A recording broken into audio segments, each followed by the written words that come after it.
বিয়ে যারা করো নাই তারা তো একেবারে ওত পাইতে বসে রয়েছ। 20 লাখ টাকা দিয়ে ইটালি পাঠায় না দিলি নেবো না ওর মাইয়ে। খয়রাতের বিটা খয়রাতে। এই ভিক্ষুক, তুই শ্বশুরবাড়ির ভিক্ষাটা দিয়ে বিদেশ যাবি কে? ওই লিবিয়াতে সে নদীর মধ্যে ডুবে মরবি নি। ওই বিটা ভাইয়ে জন্ম দিয়ে কি অন্যায় করছে যে তোর সাথে বিয়ে দিতে 20 লাখ টাকা লাগবে? ওই বিটা যদি মাইয়ে জন্ম না দিত তুই কোয়ান যে মুখ চুরি ঘুরি বেড়াতি? হ্যাঁ, তুই বিয়ের আগে বছরে 2-3 বার জুতোর বাড়ি খাইছিস, তা কি মনে আছে? কি জন্য খাইছে তা করছি না। 39 জুতো। বিয়ের পরে আর বাড়ি দুড়ি খাওয়া লাগতেছে না, তাহলে তোর পিঠ বেঁচে গেছে না? তাহলে যে মহিলাটা তোর পিঠ বেঁচে দিল তার কাছে টাকা চাবি কে? কুত্তয় তো মহিলা কুত্তরে কয় না যে আগামী কাতি মাসের আগে 20,000 টাকা নিয়ে আসবা। তুই কুত্তর চেয়ে খারাপ, বোর কাছে যৌতুক চাইস। সাড়ে শয়তান। শয়তানের কা আমি খালি শয়তান, ওটা সাড়ে শয়তান। কথা বল না কে? শ্বশুর বাড়ি থেকে ফ্রিজ দাও, মোটর সাইকেল দাও, খাট দাও, পালং দাও, সোফা দাও, কম্বল দাও, তো তুই একদিন কামাই রেখে ঘোড়ার ডিম তাও জোগাড় করে বসে গেছিস। খাবি যৌতুক, রেডিও। শ্বশুর বাড়িতে যৌতুক খাবি, তুইও রেডিও। কি পরিমাণ দিতে পারিস আল্লাহ এক কায়দা মতো বের করে ছাড়বে। পারে কি পারে না? টপা টপ করে মাইয়ে 7টা 8টা। কি চেহারা বাবা, কান্তি কান্তি হুজুর ভাতের আড়ির ধারে বসে ভাত খায়, মাইয়ে কোনটা আড়ি কোনটা চেনা যায় না। আল্লাহ যে কি ফলন দেছে। সাড়ে শয়তান। যৌতুক খাবি, ডাল এবার ব্যাক হবে। হাসতে হাসতে আসল কথা কয়ে দেবো চাচু, ছোটবেলা সালা খেলতাম, মনে আছে নি মুরব্বীরা? 1 বিঘেতের মধ্যে ফেলাতি পারলি পারা, ওই 2 সাইডে তেতুলি লাঠি মাটি দিতে খেলতাম। যদি সারা বেকায়দা জায়গা চলে যেত তাহলে কি করত? খোটের মধ্যে কয়ে থুয়ে কয় তুই ফিরে আয়। ঠিক আছে না? আল্লাহ কয় বেকায়দা জায়গা মার দিছিস, ফিরে আয় এবার। তুই 10 লাখ খাইছিস, এবার 1 কোটি টাকা নিয়ে রেডি হ। শ্বশুর বাড়ির সাথে সৎ ব্যবহার রাখবা, শ্বশুর শাশুড়ি যেন কষ্ট পায় না, তোমার কোনো আচরণে কষ্ট পায় না। আসে গেল কয়ে যাই, শ্বশুর বাড়ির যায় শাশুড়ি যা রান্না করে দেবে খাবা খুব আনন্দের সাথে, ভালো লাগুক আর না লাগুক, যেটাই দেবে। আম্মা ই কি রান্না দিচ্ছেন, এদি সোনারগাঁও হোটেল ফেল, একটু শাপলা বাজি দিচ্ছে আম্মা, আর কিছু লাগতো না শাপলায়, অথচ খাতি মনে চাচ্ছে না। যা দেবে তুমি প্রশংসা করে খাবা, পরবর্তীবার আসলে আরো ভালো খাওয়াবে। আর এবার 10 পাত ই মানছি কেন, ই খায় নাকি, ই কোনোদিন জিভে দেয় নাকি, আমাকে ভৈরাও খায় না। ফিরে বার করলে তোমার সলাই দিয়ে ভালোই দেবে, যা তোর বাপের বাড়িতে রান দিয়েছে খা। সবকিছু শিয়েই দিয়ে গেলাম। ভালো করে মনে রাখবা, চলে এসেছি মেলা দূর, গোড়ায় চলে যাই জায়গা মতো, যা পড়ছি তাই একটু ক্ষতি হবে না। তো আল্লাহু আকবার। আমার নবীর নবুয়তির উপরে আপনাদের আমাদের বিশ্বাস আছে না নাই? কোন দলিল লাগবে? প্রমাণ লাগবে? আমি সিদ্দিক নামও না, আমার নাম আবু বকর না।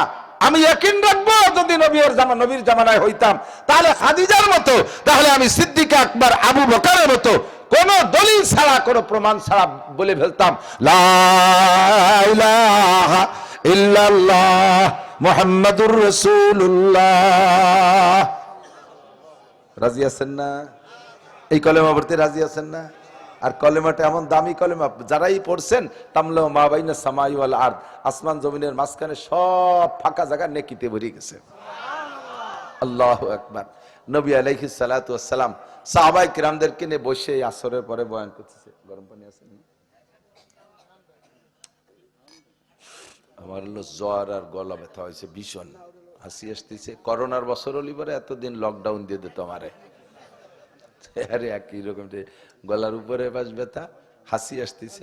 নবী রাসূলের পরে যেই রূহগুলোকে আল্লাহ তাআলা সবচেয়ে বেশি পছন্দ করেছে, ওই রূহগুলোকে আপনার সাহাবা বানাই আল্লাহ এই সময় পাঠাইছে। আপনি আসার আগে তারা বিভিন্ন জায়গায় ছিল, কাফের মুশরিক ইত্যাদি ছিল। আপনি আসার পর আল্লাহ তাআলা জায়গায় নিয়েছে। ওদের কলব, ওদের দিল, ওদের মন এত নরম, বেশি শক্ত কথা যদি ওদের বলেন তাহলে স্টক করে মরে যাবে। হরিণ, হরিণ দেখছেন না? হরিণ খুব দ্রুত প্রাণী, খুব চালু চঞ্চল। এবং খুব আতঙ্কিত প্রাণী। ওর পেটের মধ্যে যদি গ্লুম করে ডাকি উঠছে গ্যাসে, ও মনে হয় যে বাঘের আওয়াজ শুনলাম নাকি, মুখস্থ একদিক দৌড়তে তালে থাকে ভয়তে। এত সতর্ক আর হুঁশিয়ার প্রাণী, অথচ হার্ট খুব দুর্বল, একটু কিছু শুনলেই মরে যায়। আমি দেখছি আমাদের এক নেতার বাড়ি, নেতাকে নাম তো কওয়া যাবে না, এক নেতার বাড়ি গেছে বেড়াতি, যাইয়া দেখি ওনার ফার্মের ভিতরে 300 হরিণ। কথা বলা নিষেধ, হুজুর জোরে কথা বললি ওর মধ্যে 2-4 স্টক করে পড়ি মরে যাবে। এত হার্ট দুর্বল প্রাণী এই হরিণ, অথচ থাকে কাগের মধ্যে, বাঘের মধ্যে। কোন জায়গা থাকে? বাঘের মধ্যে। আল্লাহু আকবার, আল্লাহর খেলাই এরকম। তা আপনার সাহাবা এরা কাফের মুশরিকের মধ্যে আছে। আবু জাহেল, আবু লাহাব, উতবা, সাইবা, ওয়ালিদ ইবনে মুগিরা বিশ্ববিখ্যাত বদমাশদের মধ্যে আছে। এই মানুষগুলো হরিণের মতো হার্ট দুর্বল। ওদের কাছে যদি আপনি কখনো বয়ান করতে যান, তাহলে 2টে বয়ান, জাহান্নামের বয়ান যদি করতে চান তাহলে আগে জান্নাতের বয়ান করে নেবেন, আগে জান্নাতের বয়ান করে নেবেন। নইলে প্রথম যদি খালি জাহান্নামের বয়ান করেন, ও জায়গায় মরে যাবে স্টক করে। বহুত প্রমাণ আছে, সাহাবা জাহান্নামের বয়ান শুনতে শুনতে শুনতে শুনতে অজ্ঞানে আর বাঁচেই নেই। তো হুজুর আলাইহিস সালাতু ওয়াস সালাম আজকেও বসে জান্নাতের আলোচনা করছেন। জান্নাতের আলোচনা যখন করতেছেন, সব বলছেন যে জান্নাতে এরকম এরকম এরকম এরকম, জান্নাতের গাছের গোড়া উপর দিক, মাথা নিচের দিক ফলে ফুলে ভরা, একটা ফলেও খোসা নাই, দড়িয়ে খালি খালি হবে, সুলিয়ে খাতি সময় নষ্ট হবে না, কলারও খোসা নাই, এইভাবে বলছেন। বলতে বলতে হুররা এরকম, তাদের চেহারা এরকম, তাদের স্বাস্থ্য এরকম ইত্যাদি বলতে বলতে হুজুর এরকম হাত বাড়াচ্ছে, হুজুর এরকম হাত বাড়াচ্ছে, আবার খালি হাত ফিরে আসে। সাহাবায়ে কেরাম বললেন, হুজুর যেন কি ধরেন ধরেন বলে হাত বাড়ান, আবার খালি হাতে ফিরে আসেন, ঘটনা কি? হুজুর কয় কি, আমি যখন জান্নাতের বয়ান করতেছিলাম না, ওই সময় সে জান্নাত আমার হাতের ধারে চলে এসেছে। আল্লাহ তাআলা জান্নাত আমার সামনে দিয়ে দিয়েছে, আমি দেখে দেখে বলতেছিলাম। তোমাদের যা বলছি না যে হুর আছে, বিল্ডিং আছে, মধুর নদী, দুধের নদী, শরবত, গাছের গোড়া উপর দিক, এ সব আমার চোখের সামনে দেখে দেখে আমি বলতেছিলাম। তখন আমার এত নিকটে চলে আসছে, মনে চাইলো যে একটা ফল তুলে রাখি, তোমাকে খাওয়াবো। কিন্তু আমি যখন হাত বাড়াই, জিবরাইল টাইম দিয়ে সরাই নিয়ে যায় আর কয় যে হুজুর দুনিয়ায় এভাবে খাওয়ানো যাবে না, বলে দেন এগুলো সব বেচতে পাবে। জোরে কন্যা সুবহানাল্লাহ। ও বাবা, বেশি গরম হয়ে যাবে, এত মিশিয়ে দাও জামাল। আল্লাহ, হয়ে গেল জান্নাতের বয়ান। বলতে গেলে রাতকে রাত কেটে যাবে, এত জান্নাতের বয়ান। কুরআন শরীফ সূরা আর রহমান, সূরা ওয়াকিয়া, সূরা দাহার, সূরা নাবা, সব জায়গায় যে খালি জান্নাতের বয়ান আর জান্নাত, এত নিয়ামত ভরা। এরপরে হুজুর জাহান্নামের বয়ান শুরু করছেন। হঠাৎ করে বিসমিল্লাহ, সেই জায়গা একটা শব্দ নিচের থেকে, শব্দ তো পরিচিত শব্দ, বোঝা যায়। দুটি হাতে তালি মারলাম, এক শব্দ, হাতের এই পাশ দিয়ে তালি মারলে আর এক শব্দ, দুটো পায়ে বাড়ি মারলে আলাদা শব্দ, দুটো কাঠে বাড়ি মারলি আলাদা শব্দ, দুটো লোহায় বাড়ি মারলি আলাদা শব্দ, লোহারে কাঠ দিয়ে বাড়ি আলাদা শব্দ, ঠিক না? এরকম শব্দ সবই চিনি, কিন্তু এই শব্দটা কোনো শব্দের সাথে মেশে না। আর তা আসছে নিচের থেকে, মাটির তলের থেকে, কেঁপে উঠছে সাহাবায়ে কেরাম। সব জিম ধরে বসে গেছে, হুজুরের চক্ষু বন্ধ করে বসে গেছে। পাশ দিয়ে মদিনাওয়ালারা দৌড়ে দৌড়ে আসতেছে, হুজুর আইয়ুসাতিন হাযিহি, এই শব্দটা কিসের শব্দ? হুজুরকে আমিও তো টের পাচ্ছি না কিসের শব্দ, শুনলাম নিচের থেকে। চক্ষু বন্ধ করে বসছে, জিবরাইল আইছে। হুজুর বললেন, জিবরাইল আইয়ুসাতিন হাযিহি, শব্দটা কিসের শব্দ? জিবরাইল বললেন, হুজুর আল্লাহ তাআলা জাহান্নামকে কমপ্লিট করে উপরের থেকে একটা পাথর ছাড়ছে জাহান্নামের গভীরের দিকে। জাহান্নাম কবে কমপ্লিট হয়েছে সেটা তো আল্লাহই ভালো জানে। এই পাথরটা যাইতে যাইতে আজকে যাইয়ে নিচেই পড়ছে, আর সেই শব্দটা উঠে আসছে। জিবরাইল পাথরটার গায়ে কয় কেজি ওজন? কয় যে কেজি টেজি কি, ওই পাথরটা যদি জমিনের উপরে রাখা হয় আর বর্তমানে পৃথিবীতে যত মানুষ আছে সকলে একসাথে যদি জাগানোর চেষ্টা করে, মাটির থেকে 1 আঙ্গুল উঁচু করতে পারবে। মাটির থেকে 1 আঙ্গুল উঁচু, এত ওজনের একটা পাথর। আর এইটা লক্ষ লক্ষ বছর আগে ছাড়ছে, আর আজকে যে জাহান্নামের তলে পড়ছে, নিচে যে পৌঁছলো, সেই শব্দটা উঠিয়েছে। সাহাবায়ে কেরাম তো দিল নরম, এই প্রায় স্টক করা কায়দা, কান্না শুরু করে দিচ্ছে। হুজুর জাহান্নাম এত গভীর, হুজুর ও জায়গায় থাকবে কারা? একটু জিবরাইলের কাছে শুনিয়ে রাখেন, ওই নিচে থাকবে কারা? উপরে যারা থাকবে ভাসমান, কোনো না কোনো ভালো মানুষের নজরে পড়বে, সুপারিশ করে করে নিয়ে যাবে। ওই নিচেই যেগুলো পড়ে থাকবে তারা তো কেন নজরে পড়বে না? ওরা তো কোনোদিন বেরোতে পারবে না। ওরা কারা? হুজুর একটু কান্দি। হুজুর পড়লেন কোরআন শরীফের আয়াত জিবরাইলের হুকুমে, ইন্নাল মুনাফিকিনা ফিদ দারকিল আসফালি মিনান নার।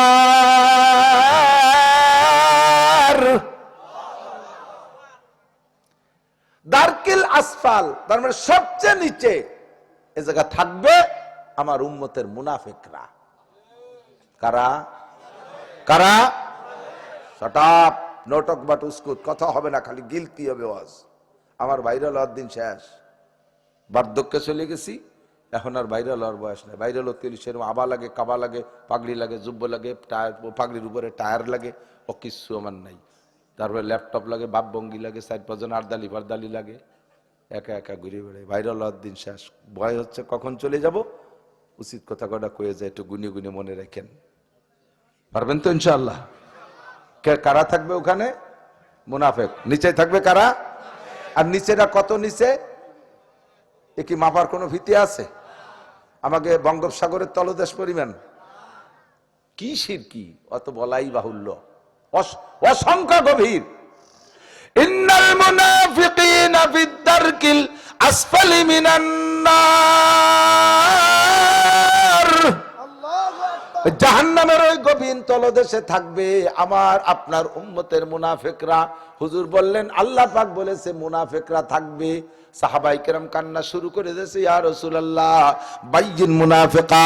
হুজুর মুনাফিক কি তা একটু বলে দেন, তাড়াতাড়ি মুনাফিকের বর্ণনা দেন।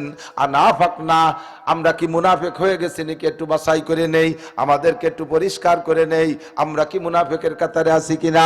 হুজুর তাড়াতাড়ি বলেন মুনাফিক কাকে বলে। এই ভাই এদিক তাকান, 2-1 মাস জেল খাটছেন, আজত খাটছেন, এরকম মানুষ আছেন নাকি? এদিকের মানুষ গন্ডগোল কেসাকিসি কম করে আমার মনে হয়, আজত খাটা মানুষ তেমন একটা নেই, কম। থ্যাংক ইউ, ধন্যবাদ। কোন কোন এলাকায় যে যদি বলে আজত খাটা মানুষ আছেন নাকি, কয় যে হুজুর আজত না খাটা কোনো মানুষ নাই। আমাকে ওইদিক আছে জায়গায় জায়গায়, নগরকান্দা, সালতা, আমাকে ভাষায় বলছি, নিজামকান্দি, তারপরে ইসে খালি, জয়নগর, ওরা মহিলারাও ওই একই সাথে এতেকাপ করি আসে। আল্লাহু আকবার। তো যদি নাও খাটেন তারপরে অভিজ্ঞতা নেন। জেলখানায় যদি কেউ আপনারা বা কেউ যেয়ে থাকে 2 মাস, 6 মাস, 2 বছর, 10 বছর, 20 বছর পরে হলেও বেঁচে থাকলে বের হয়ে আসে। কিন্তু প্রত্যেকটা জেলখানায় কিছু আসামি থেকে যায় যাদের নামে যাদের পক্ষে কোনো উকিল নাই। ওই কোন জায়গায় ধরা পড়ছে চট্টগ্রাম, সেখানে জেলে দিয়ে চালান দিতে মাদারীপুর জেলখানায় এসে রয়েছে পড়িয়ে। এদের মা বাপ গার্জিয়ানরাও মনে করছে যে কোথায় গাছতলা বাসের তলে গাড়ির তলে পড়ে মুড়ি টুড়িয়ে গেছে নাকি, ওর খবরও নেয় না। যুবক গাঁজা খেয়ে ধরা পড়ছে, চালান অতি মাদারীপুর জেলখানায় এসে রয়েছে পড়িয়ে। তাদের নামে কোনো উকিল নাই, জীবনও কোর্টে তাদের নামে কেসটা ওঠে না, ওখানেই পড়ে থাকবে, জেলখানায় অবশেষে মারা যাবে। এই মানুষগুলোর কোনো সুপারিশ করেওয়ালা নাই। সেম কোয়ালিটি জাহান্নামের ভিতরে উপরে উপরে ভাসমান যারা থাকবে তারা বড় বড় আলেমদের নজরে পড়বে, সাহাবায়ে কেরামদের নজরে পড়বে, সুপারিশ করে তারা জান্নাতে নেবে। আর এক শ্রেণীর মানুষের তলে পড়ে থাকবে ওই আসামিদের মতো, তাদের কোনো পক্ষে কোনো উকিল থাকবে না, কেউ সুপারিশ করেওয়ালা থাকবে না। হুজুর একটু বলেন তারা কারা? হুজুর বললেন তারা মুনাফিক। সাহাবায়ে কেরাম বললেন তাড়াতাড়ি মুনাফিক বলে দেন। তারা মুনাফিকের আলামত কি? আমাদের মধ্যে থাকলে এখনই তওবা করব। রাজি আছেন না? তওবা করতে রাজি আছেন? পাক্কা সিদ্ধান্ত নেন, তওবা করতে রাজি আছেন? হুজুর বললেন আয়াতুল মুনাফিকে সালাসা, মুনাফিকের আলামত 3টা। কয়টা? 1 নম্বরে ইজা হাদ্দাসা কাযাবা, কথায় কথায় মিথ্যা কথা কয়, প্রয়োজনে অপ্রয়োজনে মিথ্যা কথা বলে, মিথ্যা কথা বলার স্বভাব হইয়া গেছে। নামাজও পড়ে, রোজাও রাখে, হজও করে, উমরাও করে, তাবলীগীও যায়, সরমুনায়ও যায়, ইজতেমায়ও যায়, মাহফিলও যায়, মসজিদও করে, মাদ্রাসাও করে, তিলাওয়াতও করে, জিকিরও করে, ফিকিরও করে, আবার কথায় কথায় মিথ্যা কথাও বলে। এই লোকটা মুনাফিক। এই লোকটা বেশি ভাঙ্গাবো না, রাত মেলা হয়ে গেছে। 2 নম্বরে ইজা হাদ্দাসা কাযাবা, মিথ্যাবাদী। 2 নম্বরে ওয়াইদা ওয়াদা আকলাবা, ওয়াদা করে খিলাফ করে, ওয়াদা করে আসবো বলে আসে না, বড় খারাপ লাগে, নাম বলবো না। আমাদের বক্তাদের মধ্যে অনেকে আছে দাওয়াত রেখে রেখে টাইম মতো আসে না। আমি মোটে 2 চোখ দিয়ে সহ্য করতে পারি না দেখতে। ওগুলো যত বড় পাগড়িবেন যে আমার সামনে আসুক, ওটা আমার কিচ্ছু মনে হয় না। একটা মাহফিলে উলামায়ে কিরাম একজন বক্তারে দাওয়াত দিয়েছে, সে যদি বাহানা করে না আসে, তাহলে হুজুরের অনেকের চাকরিও থাকে না। তুমি হুজুরের দাওয়াত দাও নাই, টাকা দিছি খেয়ে বেড়াইছো, হুজুরের দাওয়াত দাও নাই, আর সে হুজুরের তো ফোন বন্ধ করে বসে রয়েছে। আছে না নাই? এরকম দূরে একটা যদি অ্যাক্সিডেন্ট করে, এলাকার মধ্যে ঢুকতে দেবেন না। আল্লাহ আমারে যতক্ষণ বাঁচায় রাখে, আল্লাহ আমারে যতক্ষণ বাঁচায় রাখে, আমি সাধ্য অনুযায়ী 99% এখনো পর্যন্ত আল্লাহ পাক আমাকে উসুলিবার ঠিক। আমি আমার প্রশংসা করতেছি না, আমি ওই ব্যাপারটা আসছে বিদায় বলছি। আমি সব জায়গায় মাহফিলে আগে পৌঁছে যাই, আমারে নিয়ে কর্তৃপক্ষ টেনশন না করুক। হুজুর কত দূর, হুজুর কত দূর, হুজুর এই যে এই হুজুর তো ছাড়িয়ে দিল, এই হুজুর ছাড়িয়ে দিলে আমি আইসি না বললে ভাগের টাইম কি এর বাড়ি। দুশ্চিন্তা তার মাথায় ঠাটা পড়ে, time to time, time to time. কতক্ষণ যার ওয়াদা ঠিক তাই, সে আবার কিসির মোমেন্ট, কিসির বার্তা। 5টা দাওয়াত রাখছে, 3টাই গেছে, 2টাই মার দিতে এটি চলে গেছে। ভালো ভালো নাম করা বিটাকে নাম বলবো না, অ্যাক্সিডেন্ট বহুত আছে। কেউ করবেন না, ওলামায়ে কিরাম মাঠে বক্তা হবেন, টাইম টু টাইম কথা ঠিক রাখবেন, যেটা পারবেন সেটা রাখবেন, পারবেন না। আমার এখন যদি এই এখন থেকে ফেব্রুয়ারির 28 তারিখ পর্যন্ত 1 কোটি টাকাও দেয়, 1 কোটি টাকাও দেয়, আমি ফকিরের দাওয়াত রাখছি, ওই যে কাটিয়ে দিয়ে আমি কোনো রাজারের দাওয়াত রাখতাম না। আমার পুঁজি এই জবানটুক, এর সাথে বেঈমানি করব, আল্লাহ তাআলা স্টক করে জবানটা বন্ধ করে দিলি, এবার কি বেঁচে খাবো, কি বেঁচে খাবো? জবানের মালিক কে? চোখের মালিক কে? আল্লাহ পাক বলেন, আলাম নাজআল লাহু আইনাইন ওয়া লিসানান ওয়া শাফাতাইন। তোর 2টা চোখ কি আমি দেই নাই? তোর জিহ্বার ঠোঁট কি আমি দেই নাই? যেই ঠোঁট দিয়ে জিহ্বে দিয়ে কথা বেঁচে খাও, কথাই তো বেঁচে খাই, কথা বেঁচে খাও। আর সেই কথা বেচার মধ্যে মুনাফিকি করো, তোর জবান বন্ধ করে দেবো, আর বেঁচে খেতে পারবি না। এতদিন যা কামাই করছি তা খাওয়ার পরে লাস্টে ভিক্ষে হইরে খাওয়া লাগবে। দোকানের থেকে বাকি কিনা বেচা করছেন, দোকানের থেকে বাকি কিনা বেচা করছেন, আগামী শুক্রবারে এসে বাজারে টাকা দিয়ে যাব। বছরের মধ্যে আর শুক্রবার আসে না, এরকম কিছু দিনদার মানুষ আছে না নাই? তুমি মুনাফেক। জায়গা তোমার কোন জায়গা ভালো রে মনে রে? কোন জায়গা? সোনারগাঁও হোটেল, ওই ভাতর কোয়ানে যে ঠেকছে সেই জায়গা পড়িয়ে থাকবা, তোমার নামে কোনো উকিল নাই কাকা, ঠিক আছে? ওই দাওয়াদা আখলাফা, বেড়াইতে যাবেন তাও ওয়াদা করলে পূরণ করবেন। যার কাছে যে ওয়াদা করবেন, এই যে আপনারা মাহফিলে আসার সময় ছোট্ট একটা একেবারে ঘরোয়া ওয়াদা আমি বলি, এই জায়গাও কিন্তু আপনি বিপদে পড়ে যাবেন। ছোট বাচ্চা 5-6 বছরের ছেলে আপনার সাথে কান্নাকাটি করছে, আসার জন্য করেছে, অনেকেরই করছে।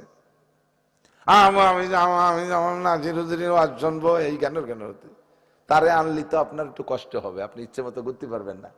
তারে বুঝাইছেন, আব্বু তুমি থাকো, তোমার জন্য মজা নিয়ে আসবানি, খাবারটা নিয়ে আসবানি। ওর মা ঘুমাই গেছে, ওই ছেলে বসে রয়েছে, কখন আপনি যাবেন খাবারটা নিয়ে যাবেন। আপনি তো ওরে ভোলা বালাই দিয়ে ফেলাই দিয়েছেন, কিন্তু সে খাবারটা কিন্তু মনে নেই।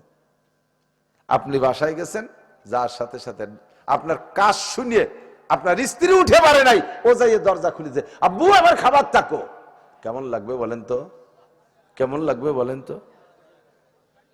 সন্তানের সাথে মুনাফিকি করছেন, খুব মনে রাখতে হবে, খুব মনে রাখতে হবে। ওই ছেলে যদি আপনি বলেন বাবা মনে নাই, তারপরে হয়তো অনেকে কান্নাই শুরু করে দেয়, সকাল পর্যন্ত কান্দে, আর ঘুমোতে দেয় না। আর এমন একটা শ্বাস ছাড়ে ভিতরের থেকে, আসমানে চলে যায়। পরবর্তীতে আর কোনোদিন আপনি তাকে রেখে আসতে পারবেন না। না, তুমি মিথ্যে কথা বলো, তুমি ওয়াদা খেলাপ করো, আমি আর যাবই তোমার সাথে, আমাকে বাড়ি রেখে গেলে আমি থাকবো না, আমি যাবই। কথা কন? যার সাথে যা ওয়াদা করবেন, মার সাথে করবেন, বাপের সাথে করবেন, বোর সাথে করবেন, ছেলে মেয়ের সাথে করবেন, সমাজের সাথে করবেন, ওয়াদা খিলাফটা মোটে করবেন না। আরে ভাই এদিক তাকান, যেই লোকটা ওয়াদা খিলাফ, এই জামানায় নামাজ কালাম ইবাদত বন্দেগী করা সহজ, লেনদেনে ওয়াদা ঠিক রাখা বড় কঠিন। হাজারো বুজুর্গ হোক, লেনদেনে যদি ওয়াদা ঠিক না রাখে, ওর বুজুর্গিরি আমি 1 পয়সারও দাম দিই না, ওর বুজুর্গিরি আমি 1 পয়সারও দাম দিই না। কিসের সাথে তার পীর আর কিসের সাথে তার মৌলানা? লেনদেনে যদি সে ঠিকটা হয়, ঠিক থাকেন, তাহলে দেখবেন যে সম্মান পাবেন, সম্মান পাবেন, সম্মান পাবেন। আর সবকিছু ঠিক আছে, লেনদেনে আপনি টকি করেন, ওয়াদা খিলাফ করেন, আপনার 5 পয়সারও দাম দেবে না কেউ। মনে থাকবে? বাকি আপনার মুনাফিকের আলামত মনে আছে তো? 3 নম্বরে ওয়াইদা তুমি না খান, এই মুনাফিকের 3 নম্বর আলামত, তার কাছে আমানত রাখলে খেয়ানত করে, জাতির আমানত খেয়ানত করে, ব্যক্তি আমানত খেয়ানত করে। সরকারি মাল আইছে মেম্বারের কাছে খেয়ানত কইরা দেছে, মাইরা দেছে। সরকারি আমানত চেয়ারম্যানের কাছে মাইরা দেছে, তুমি মুনাফিক। আরে উপজেলা চেয়ারম্যানের কাছে আসছে, মেরে দেছো, তুমি চেয়ারম্যান মুনাফিক। এমপি সাহেবের কাছে আসছে, মেরে দেছো, তুমি মুনাফিক। আরে কন্ট্রাক্টরের কাছে আমানত আসছে, রাস্তা সুন্দর করে মাল দেখ করবা, তুমি মারি দেছো, তুমিও মুনাফিক। নামাজ পড়ো, রোজা রাখো, আর ওই কন্ট্রাক্টরিয়ার চেয়ারম্যান মেম্বারিয়ার এমপি গিরির টাকা দিয়া কাবা ঘরের মধ্যে বসে যদি এতে কাবো করো জীবন ভরে, তোমার এতে কাব আসমানে ওঠে না। ওই যা তুমি রাখন আমানতের খেয়ানত করবেন না। হে মসজিদের ইমাম সাহেব, ক্যাশিয়াররা দিক তাকান। আমার মুফতি সাহেবের কাছে মশলা শুনে নেবে, এই যে জামাল আমার মুফতি সাহেব, আমার হুজুর, এর কাছে শুনে আবুল বাশারের কাছে এদিক তাকান। মসজিদের ক্যাশের টাকা ক্যাশিয়ারের কাছে জমা থাকবে। সাপ্তাহিক যে টাকাটা কালেকশন হয়েছে ওই টাকা ওইভাবেই থাকবে, পয়সা গেলে ওইভাবে থাকবে। টাকা যদি নষ্ট হয়ে যাচ্ছে বলে মনে হয়, তাহলে কমিটির লোক নিয়ে পরামর্শ করে ভাঙ্গাবেন বা কাজে লাগাবেন। ওই টাকারে, খুচরো টাকারে আস্ত বানানোর অধিকার আপনার একার নাই, আস্ত টাকারে ভাঙ্গায় দেওয়ার অধিকার আপনার নাই। ওই টাকা ওইভাবেই থাকবে। এর নাম হলো ক্যাশিয়ার। আর আমাদের ক্যাশিয়াররা, হ্যাঁ, মসজিদের ক্যাশের টাকা দিয়ে ছেলেরে মুসলমানি দেশে, নিজে বিয়ে হচ্ছে, দোকানের পুঁজি বাড়াইছে, কই দিলি হলো 100 মা। ওই দিলির আগেই কিলি হয়ে গেছে, দোকানে আগুন লাগিয়ে পুড়িয়ে ছাই হয়ে গেছে। দাও, এবার দাও। আসছিলাম যে লাভ লাভ সহ দেব, আল্লাহ নিয়ে গেছেন, কইতে দেব। আল্লাহ নেলো কে? তোর এই দোকানের ক্যাশের টাকা, মসজিদের টাকা এর মধ্যে ঢুকতি গেছে কিনা? এইটাই যে মাইয়ে বিয়ে দিছে, ও মাইয়ে টেকবে না, তালাক খাবে প্রথম দিন। ক্যাশের টাকা দিয়ে নিজের ঘর বাড়ি রদ বদলও জায়েজ নাই, ভাঙ্গাই দেওয়া জায়েজ নাই। আমানতকে এমন ভাবে হেফাজত করবেন। ওয়াইদা তুমি রাখান, এই 4 নম্বর নারাক হাদিসের মধ্যে আছে মুনাফিকের আলামত, ওয়াইদা তাকাল্লামা ফাজারা, কথায় কথায় বকাসকা করে, কথায় কথায় গালি দেয়, পাঠার মতো বক্তৃতালে থাকে, কথা যা কয় তার চাইতে বকানি বেশি দেয়। বিশেষ করে নারীদের শরমগা, পুরুষের লজ্জাস্থান উচ্চারণ করে একটা বকানি দেয়। এরা ভালো করে জেনে নাও, জাহান্নামের ভিতরে থাকবা, মানুষের চেহারায় থাকবা না। যারা নারীদের শরমগা উচ্চারণ করে বকানি দাও, তাদের মুখের আকৃতি নারীদের শরমগার মতো হয়ে যাবে। যারা পুরুষের শরমগা উচ্চারণ করে বকানি দাও, নারীদের শরমগা উচ্চারণ করে বকানি দেওয়ার কারণে মুখের আকৃতি ওরকম হবে। আর পুরুষের শরমগা উচ্চারণ করে বকানি দেওয়ার কারণে 2টা চোখ থেকে 2টা পুরুষাঙ্গ বেরিয়ে আসবে। এরকম বিকলাঙ্গ অবস্থায় তোমার অন্য কোন আমলের ওসিলায় তুমি জান্নাতে যাইতে পারবা না, যতদিন পর্যন্ত তোমার ওই রোগের অপারেশন না হবে। জবান কন্ট্রোল করো, জবানের মালিক তুমি না। গীবত করো না, শিকায়ত করো না, পরনিন্দা করো না, অপবাদ দিও না। এই গীবত করো না। গীবত বলে মাওলানা জামাল একটা অন্যায় করছে, আপনি জানেন, তারে সতর্কতার জন্য আপনি তারে বলতে পারেন। তারে না বইলা দেশ ভরে গাইয়ে বেড়াইছেন যাতে কেউ মাওলানা জামাল রে ভালো না বাসে। মাওলানা আবুল বশরের একটা ভুল পাইছেন, তারে বলে দিয়েছেন সতর্ক করার জন্য, এটা ঠিক আছে। অথবা তার বলতে পারেন তার গার্জিয়ান যে আছে তার কাছে, গার্জিয়ান তারে সতর্ক করে দেবে, সংশোধন এ জায়গা বলতে পারবেন। কিন্তু তা না বলে দোকানে দোকানে বলে বেড়ান আমি আপনাদেরকে অনুমতি দিছি, এদিক তাকান। গীবত, গীবত। আপনারা আমারে ভালোবাসেন না? আপনারা ভালোবাসেন তো? সত্যি আমিও আপনাদেরকে ভালোবাসি। কিয়ামতে যদি আল্লাহ তাআলা আমারে জান্নাতে নেয়, তাহলে আমি প্রথম চান্সে ডাইনাতে আমলনামা পাইলে আপনাদের জন্য সুপারিশ করার সুযোগ পাবো ইনশাআল্লাহ। আমি সুপারিশ করি। আপনারা যদি ডাইন হাতে আমলনামা পান, আমি যদি বিপদে পড়ে যাই, সুপারিশ করবেন না আমাকে? তাহলে এই ভালোবাসাটা আমাদের মধ্যে আছে তো? ভালোবাসেন তো? আপনারা যারা আমাকে ভালোবাসেন, তারা, আমি তাদেরকে অনুমতি দিলাম, তারা আপনারা আমরা আমার কোনো দোষ জানা থাকলে, অরিজিনাল জেনুইন দোষ, এটা আপনারা আমার আড়ালে বলা বলি করবেন, গীবত করবেন। পারবেন তো ইনশাআল্লাহ? বুঝলেন না? আমার কোন দোষ যদি আপনার জানা থাকে জেনুইন, এর নাম হলো গীবত। এটা আপনি অন্যের কাছে একটু বলা বলি করবেন। করবেন তো? কেন করবেন না? করলে আমার একটু লাভ হয়। আমার ভালোবাসেন না? আমি যে গুনাহটা করছি ওইটা আরেক জায়গা বললে ওই গুনাহটা আপনার আমলনামায় চলে যাবে, আপনার হয়তো 2 নেকি সামনে এনে ভরিয়ে যাবে। তাহলে আমার একটা বিশাল উপকার হলো। আপনি যে তোমার ভালোবাসেন, এই উপকারটুক করেন। কিন্তু এই উপকারটুক কারে করেন? যে আপনার শত্রু, তারে এইটুক করে যাচ্ছেন। যে আপনার শত্রু বিএনপির শত্রু আমলিগ, অহরহ উপকার আমলিগে লাগে করে যাচ্ছে বিএনপি এলারা। আমলিগের শত্রু বিএনপি, জায়গায় বসে বিএনপির গিবাদ শিকায়ত করে তাকে নামে উপকার টুক করে যাচ্ছে, আমারে করবে না। আব্বা আপনার বন্ধু, বাপের গিবাদ করেন, বাপের উপকার হোক। মা আপনার বন্ধু, তার গিবাদ করেন, উপকার হোক। এ জায়গা করবে না, করবে অরিজিনাল শত্রু যে সাত দোকানে বসে মসজিদি স্কুলি যেখানে সুযোগ পাচ্ছে সাইলি বেলায় দিচ্ছে। এই যত গিবাদ করতেছেন আপনার আমল নামার থেকে নেকি তার আমল নামায় যাচ্ছে, আর তার ওই গুনাহটা আপনার এখানে এসে জুড়তেছে। এই জন্য সাবধান থাকবেন, জবান কন্ট্রোল করবেন। ওয়াইজা তাকাল্লামা ফাজারা, জবানের যত অন্যায় আছে এগুলো করে, এই লোকটা মুনাফিক। এই লোকটা কি মুনাফিক। আজকে থেকে পাক্কা প্রতিজ্ঞা করো তো যুবকরা, জীবনে গালি বলতে যেটাকে বলে আমি কখনো বলবো না। সিদ্ধান্ত নেওয়া যাবে, সিদ্ধান্ত নেওয়া যাবে। আজ থেকে গালি বলতে যা আছে এটা আমি বলবো না। কত গালি আছে আপনারা জানেন, আমি জানি না তা না, আমিও জানি। আপনারা তো খালি মাদারীপুরে গালি জানেন, আমি তো 64 জেলার গালি জানি। গালাগালি ফাল্লা দেবেন, আমার জীবনে মুখ দিয়ে বেরোনো সম্ভব না, খাতায় লেগে দিতে পারি, বলা সম্ভব না। জবানে ভয় পায়, আমার জবানটা মালিক আল্লাহ, অকথ্যটা ভাষা বের করবো, প্যারালাইসিস করে মুখটা বন্ধ করে দিতে পারে। পারে পারে। বউরে গালি দেবেন না, মেয়ে ছেলে ছেলে মেয়েরে গালি দেবেন না, কেউকে গালি দেবেন না। 5 নম্বর মুনাফিকের আলামত, মনে রাখেন দোয়া হবে। 5 নম্বর মুনাফিকের আলামত, দিক খুব অ্যালার্ট। 5 নম্বর মুনাফিকের আলামত কি জানেন? অন্য আরেকটা হাদিসে আসছে, মসজিদে যায় সবার পিছে আর বেরোয় সবার আগে। মসজিদে ঢোকে সবার একেবারে খুতবো আজান দেবে দেবে ভাব, এই সময় ঢুকছে সালাম ফিরানোর সাথে পাশাগুল্লি দেশাই দিয়ে, এটাও মুনাফিক। এটা কি? ঢোকে সবার পিছে বেরোয় সবার, এরকম মানুষ তো এদিক নাই। কোন কোন মসজিদে আছে গড়ি মুসল্লি, এদিক তাকান, খেয়াল করে না। কোন কোন মসজিদে আছে গড়ি মুসল্লি। গড়ি মুসল্লি চেনেন? নামাজের টাইম মানে জামাতের টাইম হয়ে গেছে কিনা এটা আর গড়ির দিক তাকানোর লোক না, উনি কি আইছে সে উনি আসতে বোঝা গেল যে টাইম হয়ে গেছে, ওনার পরে আর আসার মতো কেউ তাই না। হলো গড়ি মুসল্লি, ওটা একটা গড়ি। মিটিং ইও আমক আইছে বলে আমক আসলি তালি আর কেউ বাকি নেই, এখন আলোচনা শুরু করে হলো সবচেয়ে শেষ মুসল্লি। এটা মুনাফিকের আলামত। মসজিদে যাব সবার আগে, মসজিদে যাব সবার আর বেরোবো সবার পরে, এটা সিদ্ধান্ত নেওয়া যাবে না। সাত দোকান বেশি ঢকশকের না মসজিদ ঢকশকের? সাত দোকান সুন্দর না মসজিদ সুন্দর? একটা সাত দোকানও টাইলস আছে খুব কমই। সাত দোকান কি পলিথিন মলিথিন খড়ি মড়ি দিয়ে সাবলা দিয়া এখন এক বাসরে ফাইড়িয়ে 400টা বানাইয়ে বেঞ্চ বানাইছে, ঠিক না? আর স্যাপ কাশ বিড়ির ফাঁসা আর পাইনিও কাশ। পাইনিও কাশ দেখছেন? পান খাওয়া লাগে কাশ, আদা লাল আদা সাদা, ফাঁকে একটু গিয়ে গিয়ে ভাব, সে যে কি চমৎকার দেখতি, তা আবার কেচুর মাটির মধ্যে মাহাই গেছে।